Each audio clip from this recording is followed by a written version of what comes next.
hampir seluruh kemunduran demokrasi di Indonesia, dari pelemahan Komisi Pemberantasan Korupsi, penyalahgunaan aparat hukum untuk mengendalikan oposisi politik, penyempitan ruang kebebasan, seluruhnya dibantah bahwa itu adalah karena kebijakan dari kepresidenan Jokowi.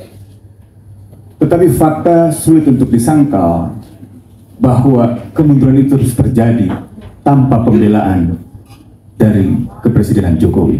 Lihat apa yang terjadi pada KPK hari ini. Begitu selektif secara politik. Tidak lagi memiliki independensi, integritas di dalam memberantas korupsi. Indonesia pernah punya kepercayaan tinggi pada KPK, sekarang hancur. Tapi kalau ditanya keluarganya Jokowi, tentu mereka akan bantah bahwa itu adalah karena mereka. Yang kedua, kalau dikatakan contoh India, gitu ya, Nehru dan Gandhi, saya kira yang terjadi di Indonesia berbeda. Karena anak-anaknya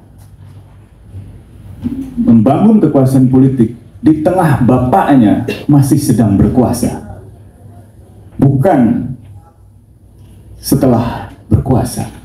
Ini berbeda ketika seorang putri proklamator misalnya gitu jadi presiden, bukan karena bapaknya yang sedang berkuasa, karena partainya. Demikian pula dalam kasus John Kennedy dan Bob Kennedy. Itu memang kesalahan politik sejarah Amerika, tetapi meritokrasinya masih ada. Dan setelah kejadian itu, Amerika membuat undang-undang untuk menghapuskan politik dinasti itu, yang sebenarnya lebih kental pada nuansa nepotisme.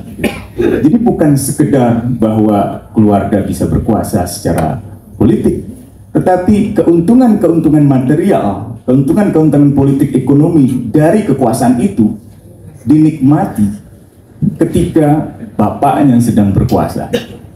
Sebut saja jabatan wali kota Medan, jabatan wali kota Solo, atau misalnya kongsi bisnis Sinarmas dengan salah satu putra Jokowi. Jadi itu menunjukkan tidak adanya jarak antara politik dinasti dan kepentingan ekonomi oligarki. Ini yang saya kira kita persoalkan. Negara harusnya melayani rakyat, menegakkan keadilan sosial, bukan melayani kepentingan investasi. Lihat Rempang, lihat Wadas, lihat Air Bangis. Itu semua menunjukkan bahwa kekuasaan negara di era kepemimpinan Jokowi benar-benar memundurkan jarum jam reformasi. Bahkan kami ingin mengatakannya kembali ke titik nol. Hari ini kita menantang sebenarnya.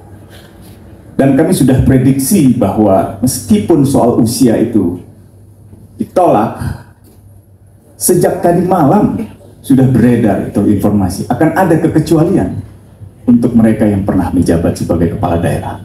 Sama saja itu sebenarnya, setali tiga uang.